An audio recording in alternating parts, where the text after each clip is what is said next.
With in-person events on lockdown for the past few months, companies have either sat around and waited or dug deep into their toolbox and got creative. Welcome to the Fervent 4. Did you know that only 4% of businesses ever cross the annual $1 million revenue mark? What's up, everyone? I'm Zack Miller, author of Anomaly. And with me today, I have my co-host, Tim Ryan, lead man at startwheel.org. Thanks for joining us. The Fervent 4 is a weekly show each and every Thursday at 11 a.m. dedicated to sharing insights into growing a world-class business no matter the climate. Follow along and share your thoughts and journey with us. Simply use hashtag Fervent4. I don't know why I do that, but I do.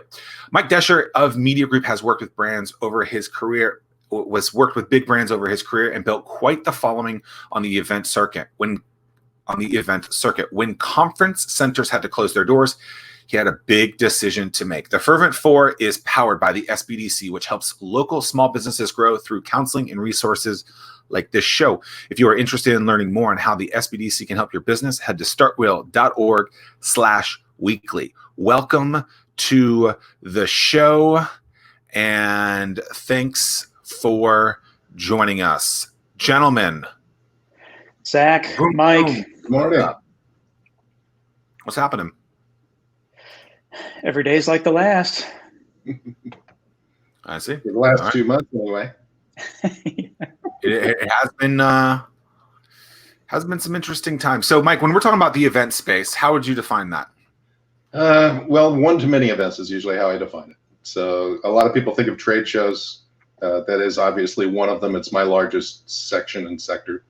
There's also conferences. A lot of people go to conferences to hear great lectures like TED Talks, those kind of things. And there usually are some kind of small one-to-many trade show involved in those two.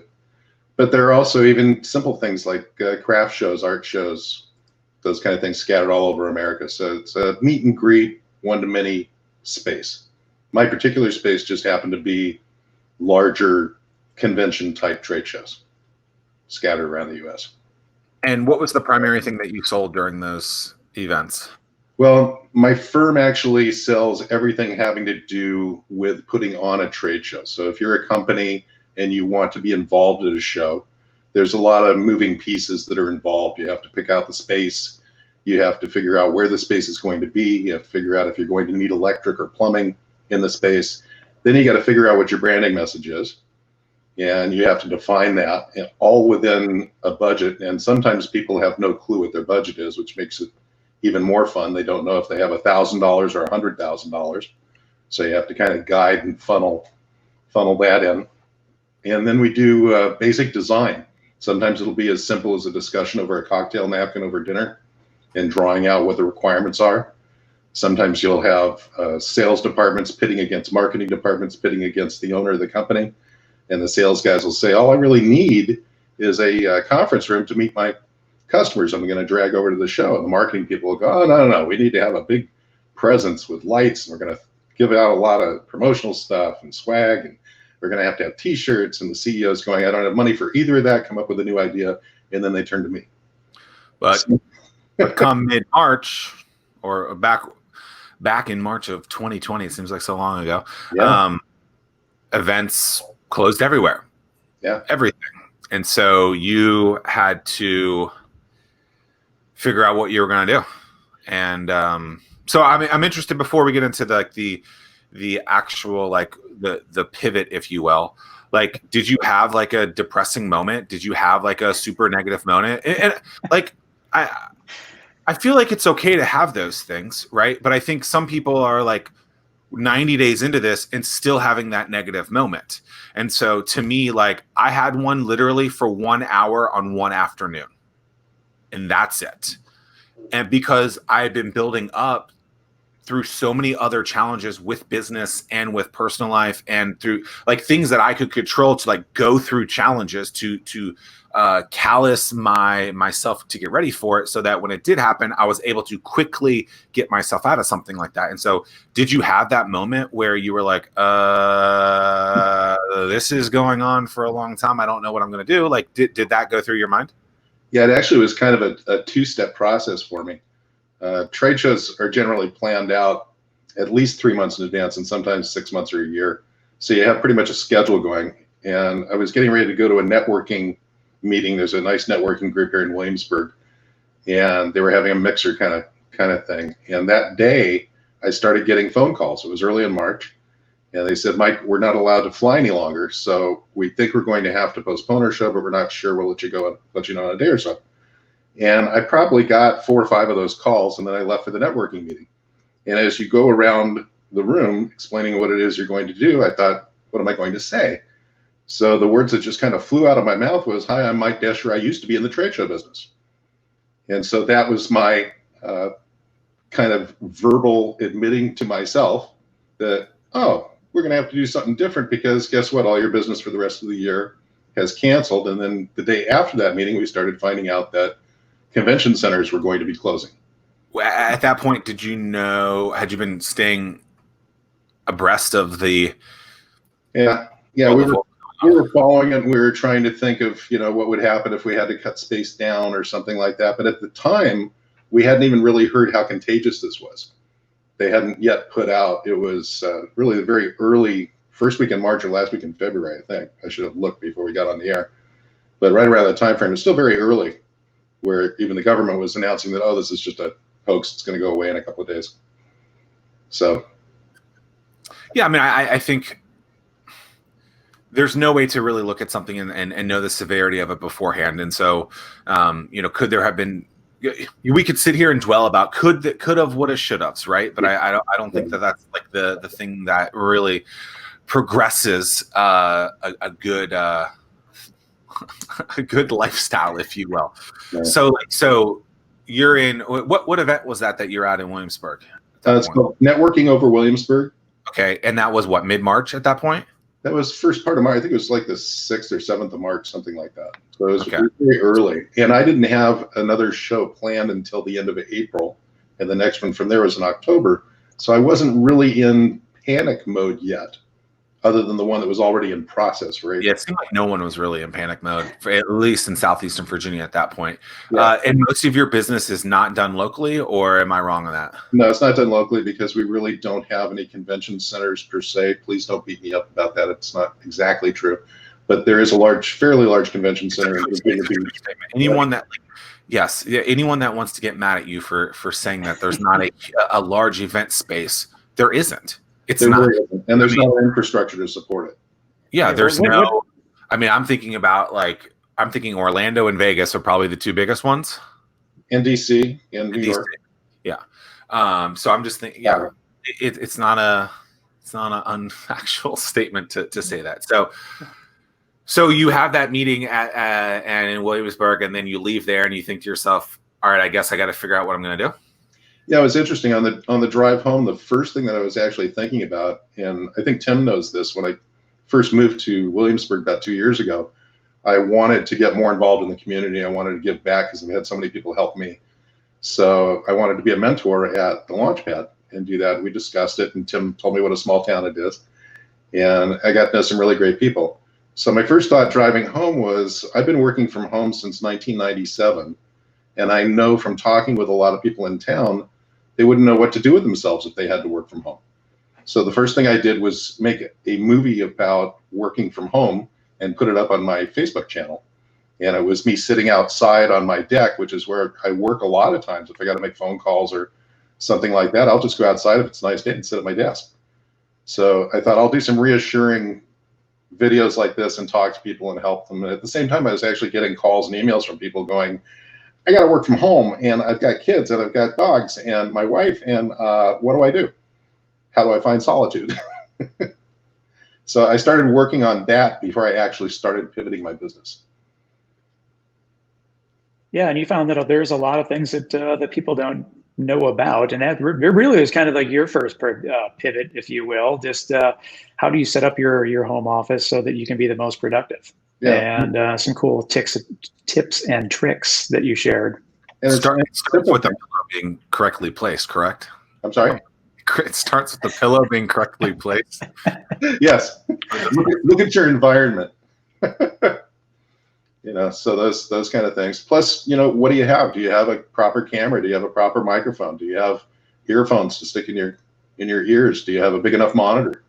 Do you have a computer that's yours, or do you have to borrow one or use your company's? Or do you have enough bandwidth? I had a friend of mine who is an accountant, and all of a sudden he's working from home, and he calls me up and he goes, I can't like load anything. I can't do any work here. What's going on? Well, it turns out he doesn't watch much TV, and he had the lowest amount of bandwidth you could possibly have in your home.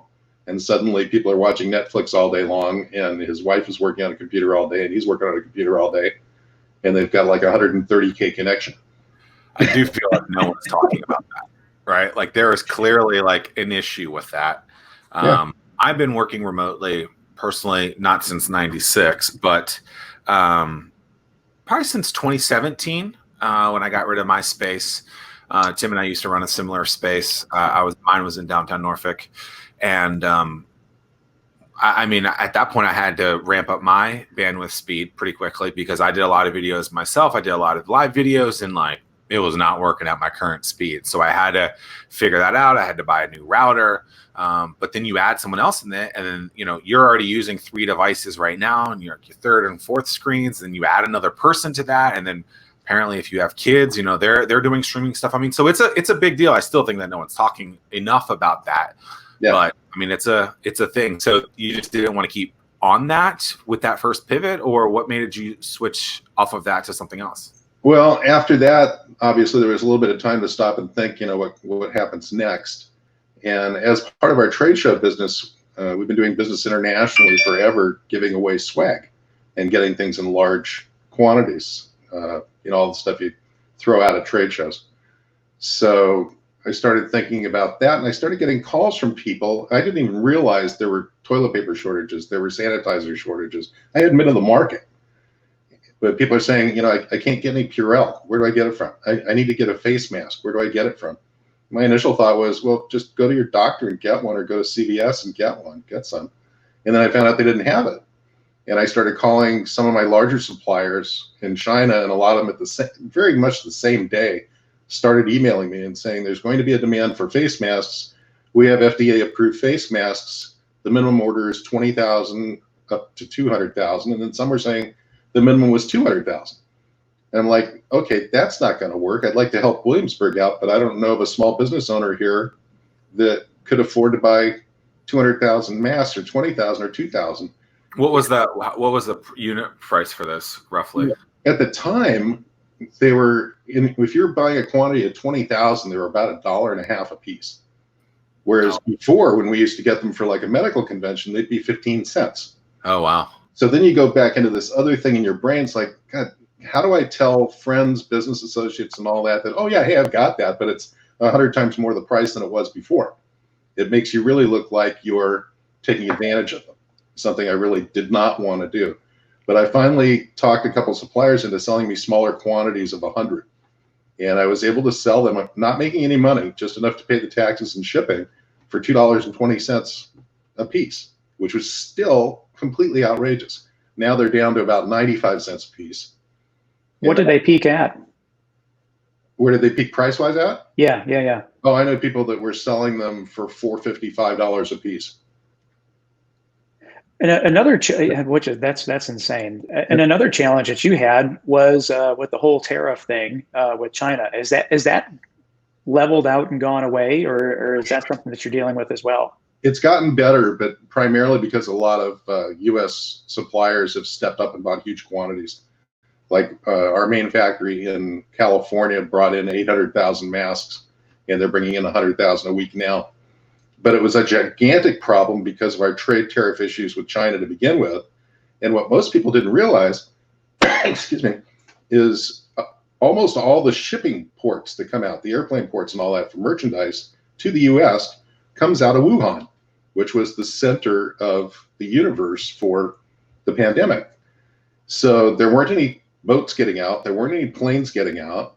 And the other thing people weren't realizing is passenger planes that fly back and forth, 70% of the hold is used for cargo. And a lot of that cargo, like hand sanitizers and that, it's a dangerous explosive chemical because the amount of alcohol involved, they can only ship a certain amount. So all of a sudden you have this demand that is, we'll call it 100 bottles a week, and now it's 100,000 bottles a week. It went up that high, and at the same time, the transportation, the duties, everything else were going the other direction. So we got into this perfect storm of supply and demand and logistics that was just a nightmare. There were a lot of people like me out there that were telling lies and didn't know it. You know, you had the best information you got. You tried to fact check it. You tried to call different sources in China. I was on the phone all the time, emails all the time. And I got stuck. Initially, I thought something was going to be in about 2 weeks, turned out to be 3 weeks. I didn't think that was so bad because I heard stories of people that had ordered things and either never got them at all, people just ripped them off, or they still haven't gotten them. And it's 2-3 months later. Imagine buying a $4.50 mask for 20,000 minimum units and be out 100K. Yeah. So from a transparency standpoint,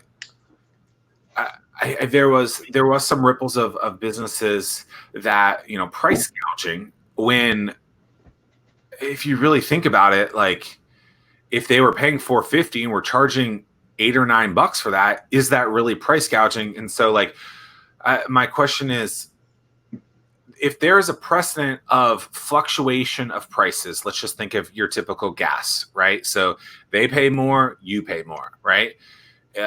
Do you think, how do you as a business owner handle the fluctuation price on something to your customer? Like, how are you being transparent with them about that prices? Are you putting a line item in there that says COVID expense? Are you saying like, this is where the new thing is? Are you just charging them more? How do you see that as something that's important? Because I don't think, even like you were just saying, like a lot of people didn't know that these things were going for the price that they were, that even at $1.50, that's still 10 times the amount, right? At $4.50, that's outrageous, but that's what you had to pay for it. So like, how did you go through all that to tell people, hey, like, this is what's going on? Well, there were a couple of things. The first thing was we made a conscious decision that we were not going to stock product because the inventory levels were way too volatile and there was way too much risk involved for the reward.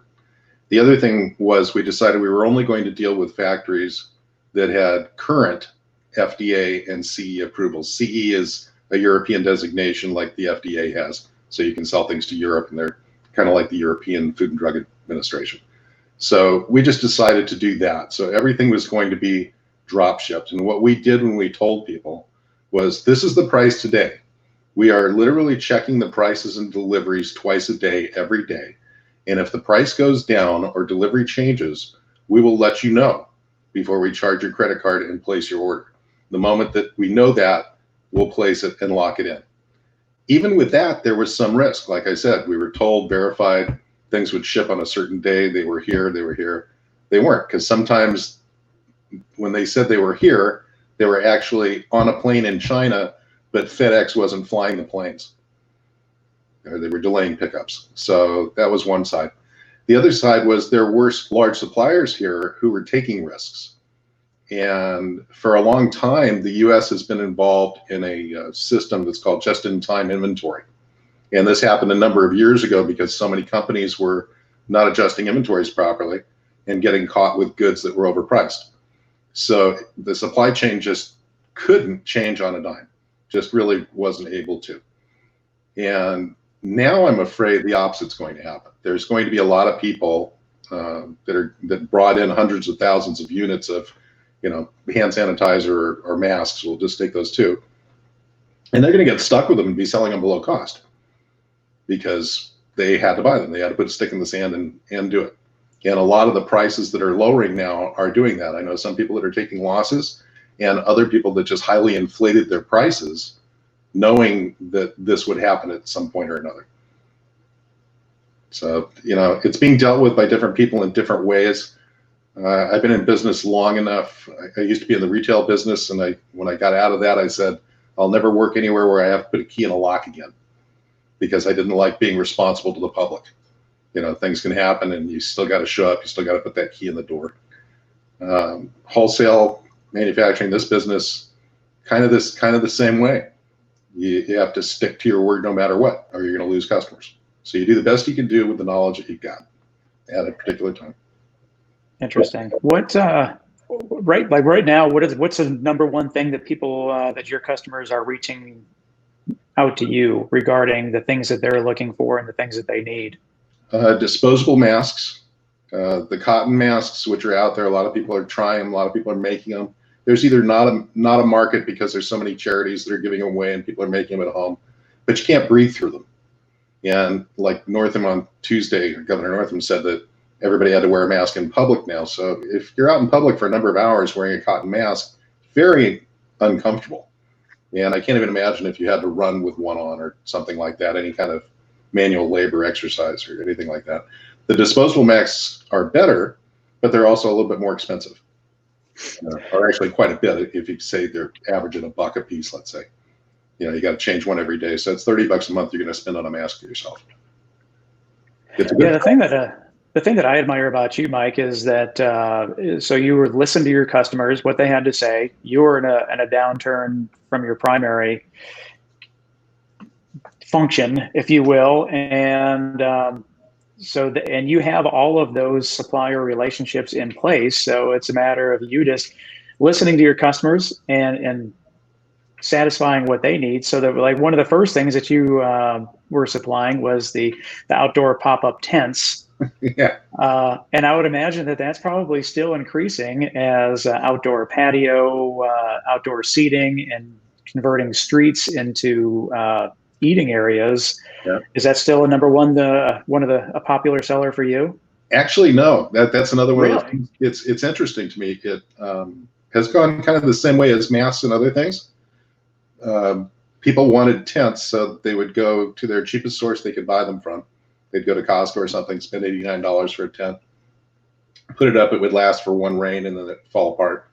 Then they decided not to do that. So now they're putting them up again. But I've noticed a lot of like the restaurants in the area are renting commercial tents rather than buying their own and putting branding on them.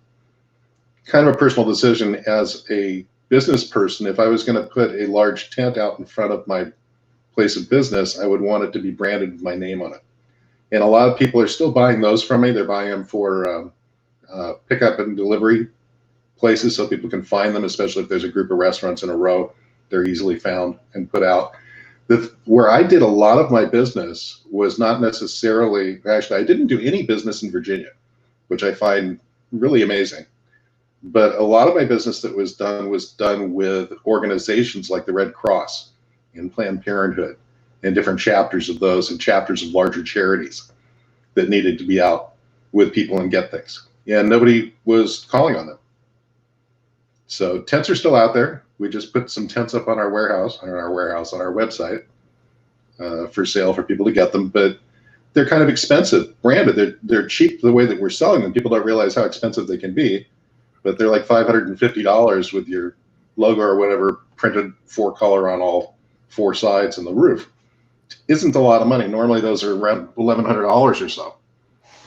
But if you're running a small business and you only want to spend $100 or $200 on a tent, like you would see at Second Sunday or something like that, where it's just a white canvas top on a thing, those are usually $100 to $200.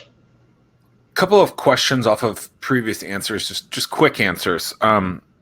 What's drop shipping? Not everyone knows what drop shipping is. Can you just explain that? Yeah, drop shipping is basically I place an order with a supplier or a warehouse, and they ship it from their facility directly to my customer for me. And you can do blind drop shipping, which makes it look like it's coming actually directly from me to my customer, or you can do supplier drop shipping, where you'll allow a supplier to maybe put a catalog in that's not branded but may have other items that supplier sells. So it's basically just a method of shipping from somebody else to you. Why wouldn't anyone just exclusively go drop shipping? What's the perk in that? I don't know. People do it on Amazon all the time. Why wouldn't an individual company do drop shipping? No, like why wouldn't they pull it directly to their housing place to then ship off from there? Because you have to maintain a warehouse to do that. So there are my competitors. When we started in this business, we decided that we were going to be a remote company. We saw the advantages in scale and profitability by not having a warehouse, did all the math on it, and we can basically price compete with anybody and sell them below their cost and still make 10, 15%. So you potentially lose some margin, but then you gain that back by not having to have the warehouse space. Gotcha. Right. You talked about a product being stuck people bought 100,000 masks and they can't sell them? Is it that they can't sell them, or they have to sell them below the cost that they bought them for? They have to sell them below the cost. So imagine a month ago where you bought 100,000 masks and they cost you $2 a piece, and now they're selling retail for $1 a piece. Yeah. So how important do you think a rainy day fund has been for your business? I think that's something that, a lot of people talk about, but it sounds like you are prepared for in some respect during this. Yeah, I'm old enough where I've lived through a couple of deep recessions, and my parents actually lived through the Depression, and were very good at teaching us the value of $1 and saving $1. And I have always professed to everybody, including my kids and anybody I can talk to try to save 10% or work a way to save 10% of your profit somewhere. Hopefully put it in an IRA or something where you can draw money and it's tax-free, something like that. But any business owner needs to have a rainy day fund. You need to have a backup of cash, and you also have to have a backup of credit lines. It's really, really important to have both, because you never know how long an emergency is going to last, how you're going to need your money. To the person listening to that says rainy day fund, how do I do that? I don't have enough margin in my business. How do you figure that out? You just add 10% on that, from the bottom line, and call it a day? Because yeah. I think that's what I think a lot of people know what to do, right? You know what you have to do to be healthy. It's just trying to figure out how to do that. I know that I should be ready for 6 months worth of payroll and have a rainy day fund, but actually doing that is the difficult part. So how does one prepare for a rainy day fund? Business, to me, Tim and I have had this discussion many times. To me, it's pretty simple. You buy something at a price, you mark it up, and you sell it. But before you do that, you got to find out if you're selling exactly the same thing as somebody else, how much are they charging for it? And you have to look at where you can sell it close to their price, how you can buy it so you can still make a profit. And then you got to figure all your costs. So if your cost of your lease, let's say, is 10% of your gross sales, and your cost of your employees is 20%, and you got 30% there, you got to figure out what all of your expenses are, and then add that 10% and establish your selling price. That's the only way you can do it. You do it at home. You look at your stuff, you say, I could buy that new Tesla pickup truck. I can afford that. But when I do that, am I going to have enough money left over if something happens to pay my house payment? So you have to weigh these things in advance, and you have to treat yourself as a kid, right? Not as an adult. You have to restrain thyself. It's a lot easier to save 10% before you start spending, as opposed to saving 10% of what's left, which is normally nothing. Yeah, I have discussions all the time with people in college through the entrepreneurship program at William & Mary about saving money and all that, and how do you do it? And I said, well, if you get a job at a real company, the first thing you want to do is sign up for all the stock option plans, all of the things that they take out pre-tax, and put them in an IRA, because it won't cost you anything. And they don't understand it until you can actually line item it down and take a calculator and say you're making $1,000 a week. If you take $100 out pre-tax, you might be making $990, but you're not making $900, because they don't figure the taxes into it. That's right. So business is the same way. It's really simple. A lot of people don't really understand how simple business is, but you got to own a calculator. It's probably the first thing you need to buy when you're going into business. And lucky for everybody, it comes free on your phone.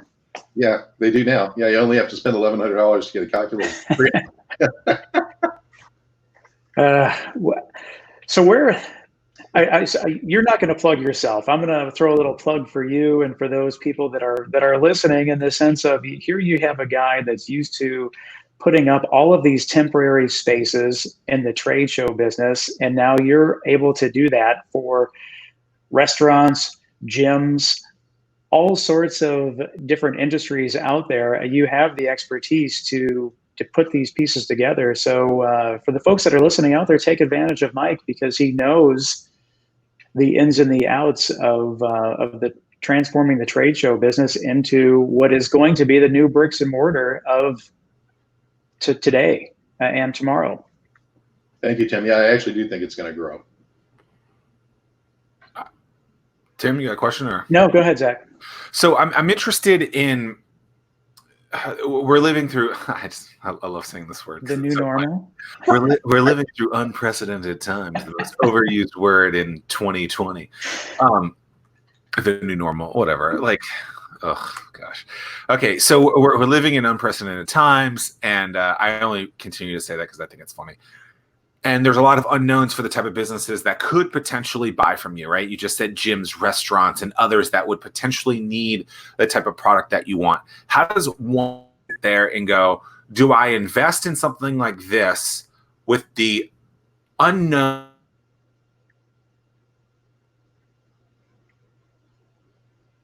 I think You kind of froze on me, Zach. yeah.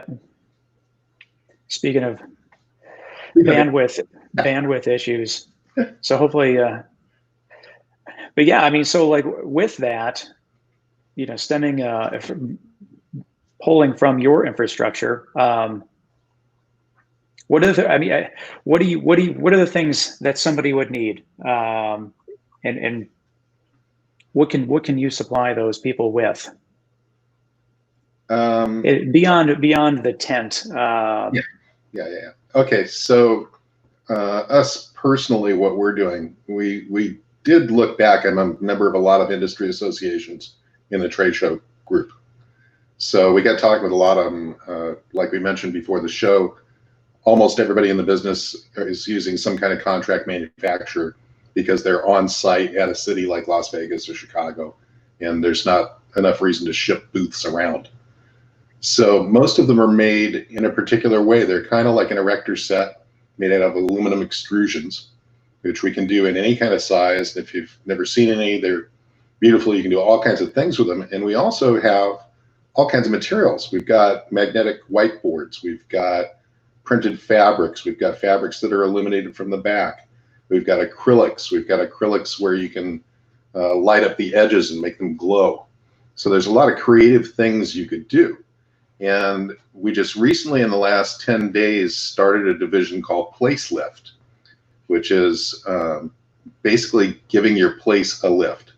Going into your office, if you have employees coming back, you need to have a cubicle that's higher than 48 inches, which is what they usually are now, so that when you turn your head and cough at your worker next to you, you're not spraying on them. So it's a good time to change the design of an office and do it easily yourself. We've got materials that 2 guys or girls could completely revamp an office by themselves in a day and use existing furniture, just either add into their existing cube structure or office structure, or remove it all and start fresh. And there's some beautiful spaces in that. Up on my website, we've got some examples. It's under Place Lift. So we're kind of pivoting and using those materials too, because there's going to be a lot of offices that are going to change. Even Facebook, which amazed me, is going to allow remote workers. You would think Facebook would have already had remote workers. Right. Do you take on consulting efforts of if somebody wanted to contact you about what they need to do and what they need to be set up with? Is that something that you do? Yeah, we're doing that, and we're also doing it remotely, so nobody has to really leave their office. If they have even an iPhone they can wander around with, or a video camera that they can turn and adjust so we can see what they are. We can come out when they're not there and measure their office, you know, and see what they want. Or usually just talk to a facilities person. They usually have diagrams of everything they have, and we can just do what we're doing today. Nice. So I just lost my internet, which is interesting because then I hear you guys talking about like at home stuff. I have no idea where it caused out and stuff like that. That's the world of remote work, I think, where at home stuff is a little bit harder to manage than maybe at an office space where there's generators, there's more backups in place. Like, what can someone do who has to work from home from a remote standpoint that's been doing it for 24 years like you have to try to ensure that stuff like that happens? Obviously, if the power goes out, obviously, if the internet just crashes, it seems like there's nothing that you can do there, or maybe there is. What would your tips be for something like that for a noob like me who just allows the internet to crash mid-broadcast? Well, there's 2 things you should do. First thing is light up everything in your house at the same time.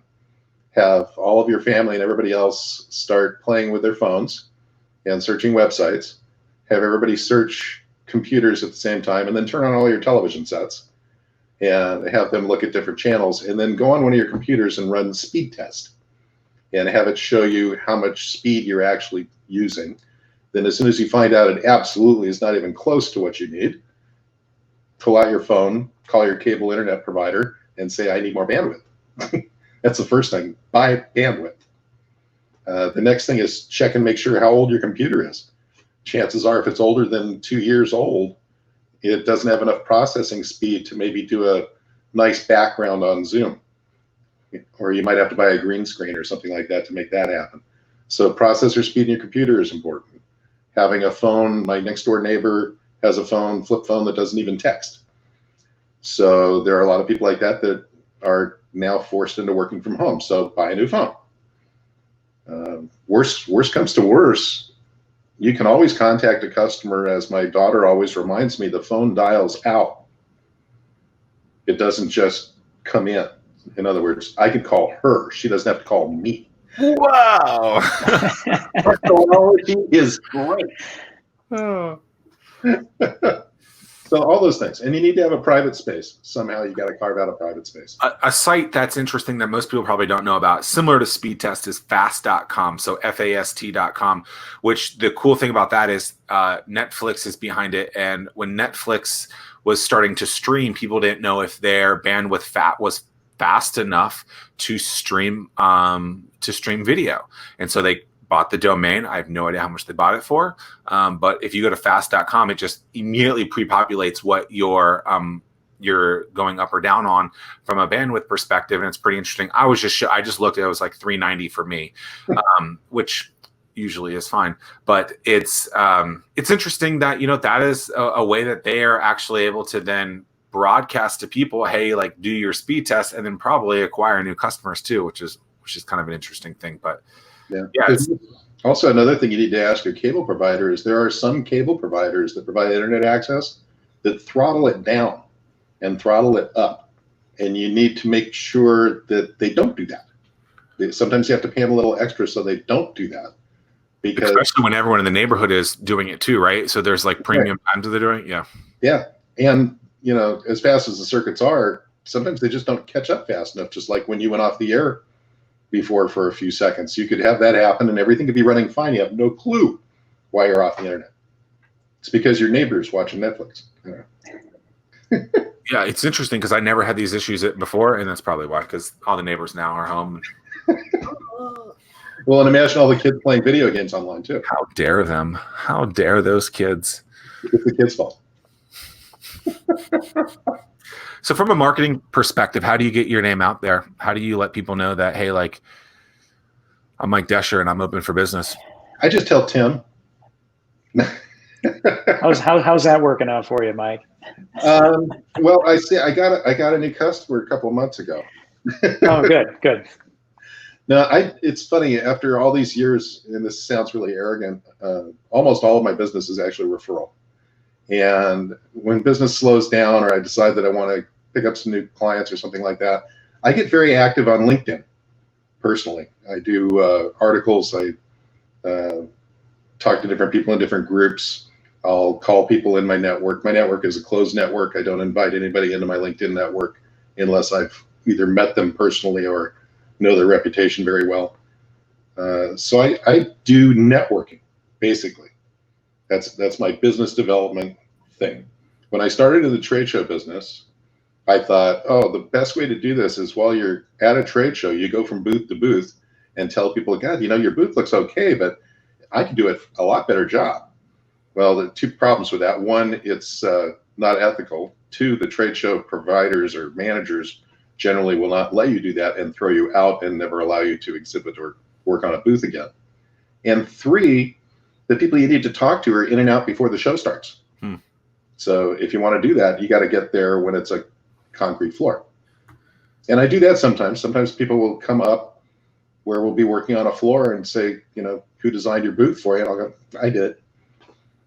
And they'll go, geez, ours sucks, and your guys are doing such a great job. Ding, ding, ding, ding, ding. Well, here I have this thing called a business card. So can you go a little deeper on that? Like, so I feel like a lot of people say, oh, I'm on LinkedIn. Oh, I network, right? And so how does someone at a networking event, and you started getting into it, but like, how does someone really gauge and find the right people to then understand that they could get new business from them? Because I mean, I think, there's general people that will, some people say, oh, the best time to post on LinkedIn is at 10 o'clock on a Tuesday, right? But then you just come in and say, oh, well, actually, or someone would say, oh, we'll just go to a trade show and meet the people. When you actually have inside information, it says the people that you want to talk to aren't there until they're cement. So like, how do you understand where to find these people so that you can actually do the things that you were talking about? Well, I kind of got lucky. When I started my career, I started out in high tech. I was actually in retail before. And then I owned a computer store for a while, and I got hired by Apple Computer. And I think I got a PhD in the brand there. And I learned that there's actually a job called business development, which is different from sales. And at the end of the day, it's learning how to talk to strangers. You have to be able to walk up to somebody you've never met before, stick out your hand and say, hi, I do this. What do you do? And you have to do it at any kind of event, any kind of networking event, chamber event. I hear people tell me all the time, oh, I've been a member of the chamber, but I never get any business from them. Well, you don't get any business from them because you don't go to the events, you don't talk to the people, and you don't find out if there's a need. I usually start my pitch out at a networking event, let's say, a local business networking event. They'll want you to go around the room and say, what do you do? And instead of me saying what I do, I say, how many people here do trade shows? And no hands go up, and I say, then you probably don't need to know me. Because that's the reality. I can't sell to somebody who has no need to buy what I'm selling. Yeah. So same thing on LinkedIn. I think groups are tremendous. You should be involved in industry groups and groups that your clients are interested in. So if you sell to dentists, you want to be involved in dental groups so that you can add your expertise about what you do to that audience. Yeah, hang out where they are. I think that's where great. they are. Not hang out with your friends. Right, all right. There's a term for hanging out with your friends on that stuff, but I can't remember what it is. But I mean, it's hang out, figure out who your target client is and figure out where they hang out. Yeah. And then hang out with them there and be the voice there. So can you explain to me what the difference between, you just said this, business development is different than sales. Can you dig deeper on that? Yeah, very simply. Actually, I did a seminar on these things for Tim when he was at the director for the Launchpad. And very simply said, business development is the person who shakes the trees and looks for where to sell. And sales is the person that explains the product and takes the order. It's pretty simple. Most salespeople are not so good at business development, and most business development people are not so good at sales. And it's just the way it is. It's very sad that over the last few years, we'll call it maybe 10 years, a lot of companies have lumped that job description into one. They'll hire a sales guy and want him to do business development, or they'll hire a business development and want him to do sales. The difference is a business development guy normally doesn't say, when would you like it delivered? Or how are you going to pay for that? The business development guy says, what's your problem and how can I solve it?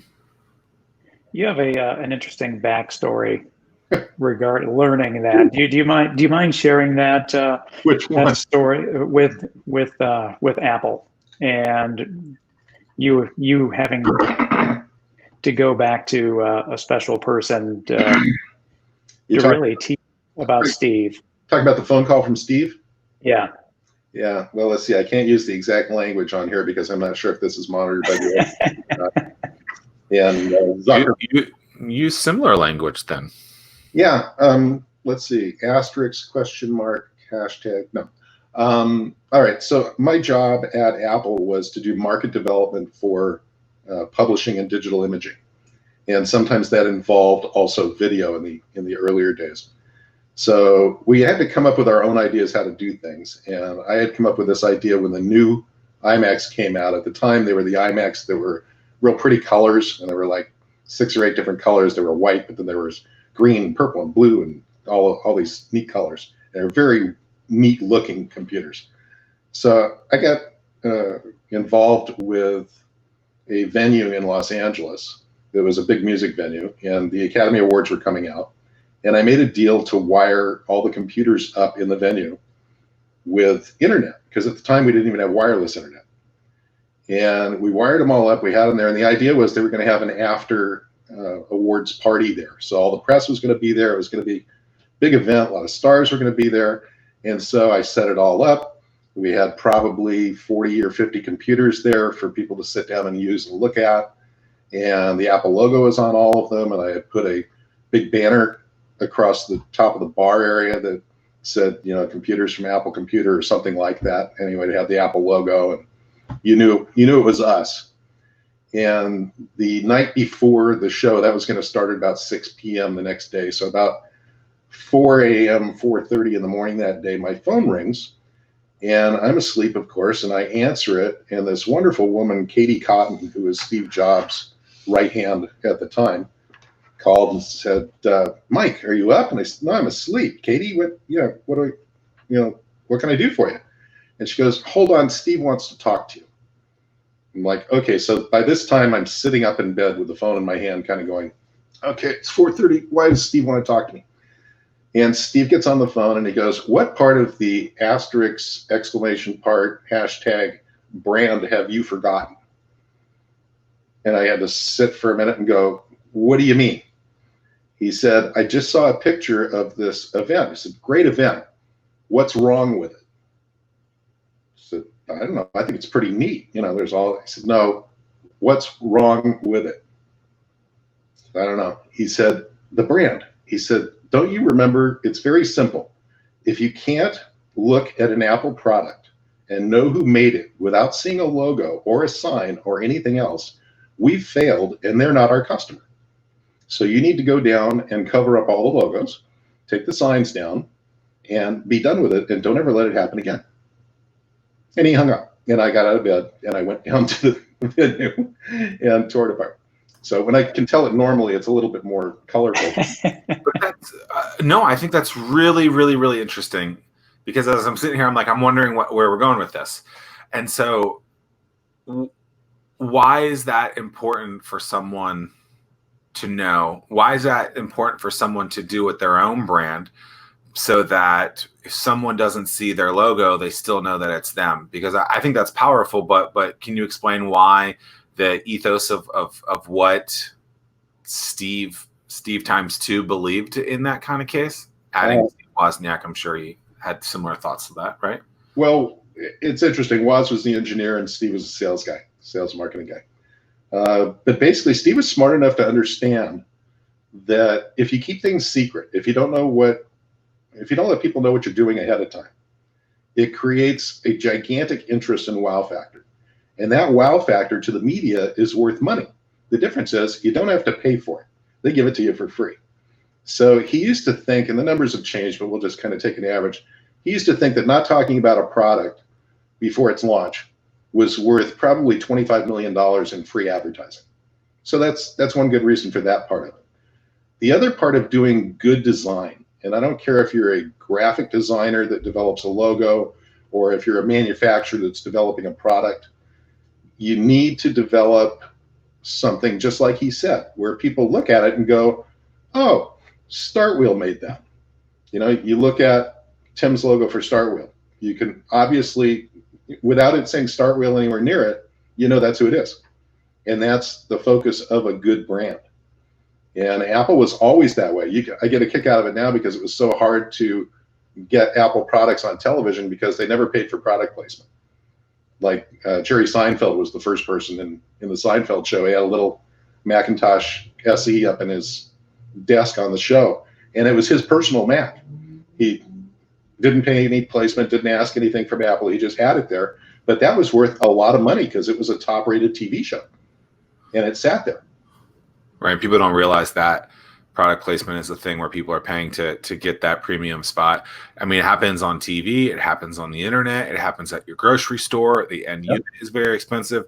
You know, things are more expensive at eye level. You know, there's so many things that people can replicate as a process of what others are doing, and that's a great example. Like, why pay for product placement if you're good enough to do without it, right? If people are going to talk about it from a free perspective.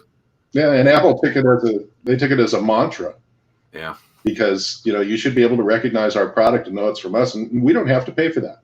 And you look around now, on every television, you will see a Macintosh laptop. And a lot of them have the logo covered up with some sticker or something like that. Doesn't matter. You still know it's an Apple product. Right. Why do they cover that up? Because they didn't pay for product placement. And the producers don't want to publicize something without them getting their nickel. So how much money in free marketing did Tesla get yesterday with the attempted launch? Elon's as brilliant as Steve. I think they had the same mother. Well, it was interesting as you were saying that. I was thinking, like, how many of those launches, like, they probably knew it wasn't really going to happen, right? The weather, the weather beforehand, right? I mean, maybe I'm being wrong, but like, even going back to the Cybertruck, I believe when the Cybertruck was released, I believe that they know that ball was going to break through that window or do what it did. And I think that by the time that they're in production, they will have figured that out. But they knew that they could get even more media hits by having it break than just if it wouldn't have worked. Because now people are like, oh, Tesla can't do this. I'll go one step further. I'd be willing to bet you that was purposely done. Yeah, that's what I'm saying. Yeah, 100%. Yeah, they got God knows how many millions of dollars that played on for weeks. In every talking about it here months later. It was right, 6 months later. It was in podcast. It was in TV. Just send me a free Cybertruck. That's fine. I'll grow out my beard, be like whatever you guys want me to do. Like, it's true. At first, I hated it, and then I looked at it more, and I was like, I do kind of like that. I like the rolling up bed thing. That seems pretty slick. Yeah, it's different. I measured it. I can't fit it in my garage, so. I didn't take that into account that it would have to fit inside a standard garage. It does not fit in a standard garage? It doesn't fit in my standard garage, but right. There are people that have garages. But when you have something that's bulletproof and shatterproof, it can withstand the elements. That's true. And there's so many people that are running behind shooting at me with AK-47. Especially in Williamsburg. Yeah, I think it's a need. There's a lot of gray-haired people out there chasing me around. What's something through all this that you really can reflect back on and be like, you know what? I'm glad that I was prepared for something like this. I'm glad that I sat in on this course a long time ago. I'm glad that, a rainy day fund. Is there something that you can look back on and be like, like I went through this one thing before, so I'll be ready here? Yeah, I think as a teaching moment, the most important thing that I've learned and continue to learn is to be curious. I'm curious about everything. I read about on the internet primarily, but I do read about every piece of technology that's coming, what the stock market's doing, what's happening in the world, what the politics are, all pieces of it, because it's all a gigantic puzzle. And the more you're paying attention, the more curious you are, the better chance of your success. And that's business and personal. The other big side of it is, like we discussed before, you have to find a way to build in a rainy day fund. I talk to a lot of business owners that say, I can't do that. I'm gonna go out of business. And the real answer only is, why can't you raise your prices? Is there a reason why you can't raise your prices? Because if people are selling only on price, you have nowhere to go. You should always be selling on value. And that's another good learning lesson. If you're going to sell exactly the same thing, if I'm going to sell this mouse and somebody else can have access to the same mouse at the same cost, then it's a matter of which one of us wants to lose the most amount of money first. And to me, that's not a reason to go into business. So to all you entrepreneurs out there, think deeply and hard before you go into business, and prepare for losses. Don't prepare for success. So Zach, that's my opinion, and I'm sticking to it. How much? So when someone, you basically said consume a lot of things, stay relevant in the times, understand what other people are doing. How do you actually over consume and actually make sure that you implement and execute on some of the stuff that you consume? Like, is there a threshold of too much consumption of stuff, or are you just like figure out time to do it?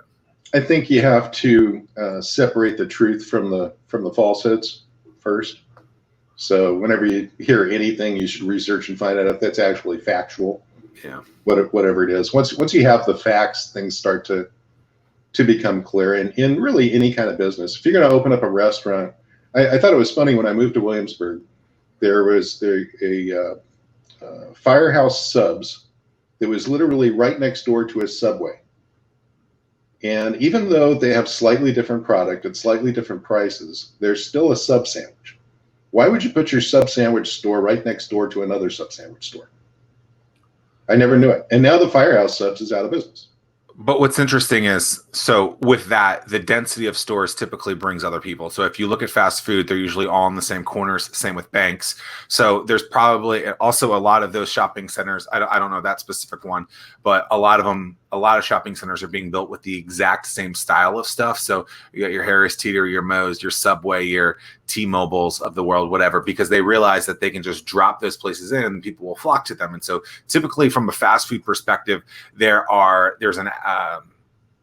there's this theory that McDonald's does the research, they figure out where to put it, and then Burger King goes across the street, right. and Wendy's. Home Depot and Lowe's.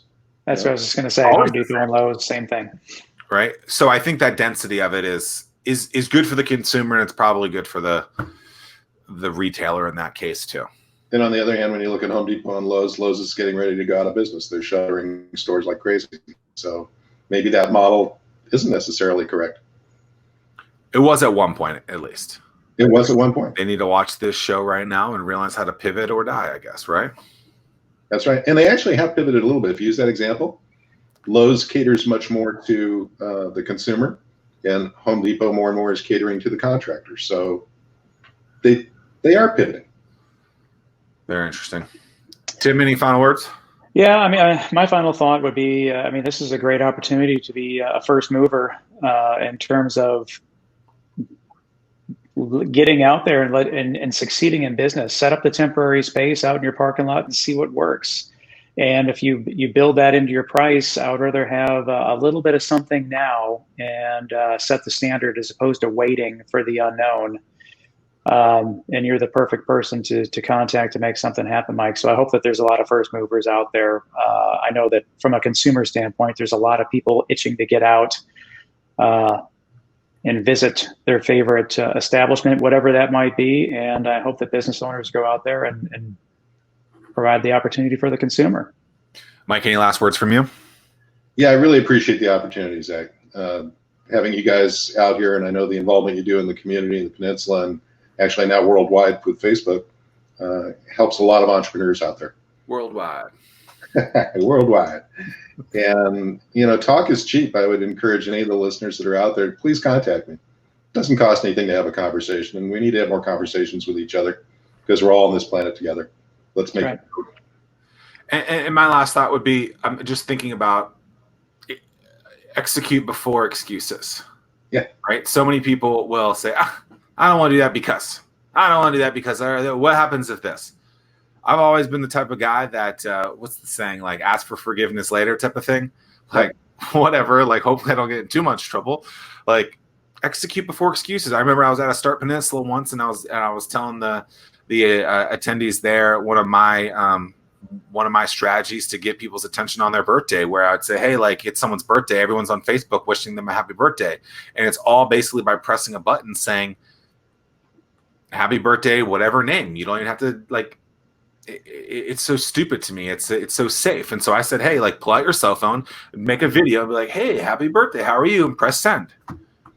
Because it's different. And someone in the crowd was like, well, maybe you have too many contacts to do that. And my response was, you're making an excuse before you actually execute on that. Like actually execute first, then you can make an excuse after that, after analyzing data. And so it's execute before excuses. And I think that's extremely valuable, and everyone should stop making excuses on this type of stuff. Mike, thanks for being with us today. As always, you guys can check us out every Thursday morning at 11 a.m. If you are interested in more of this, be sure to check out facebook.com/startwheel.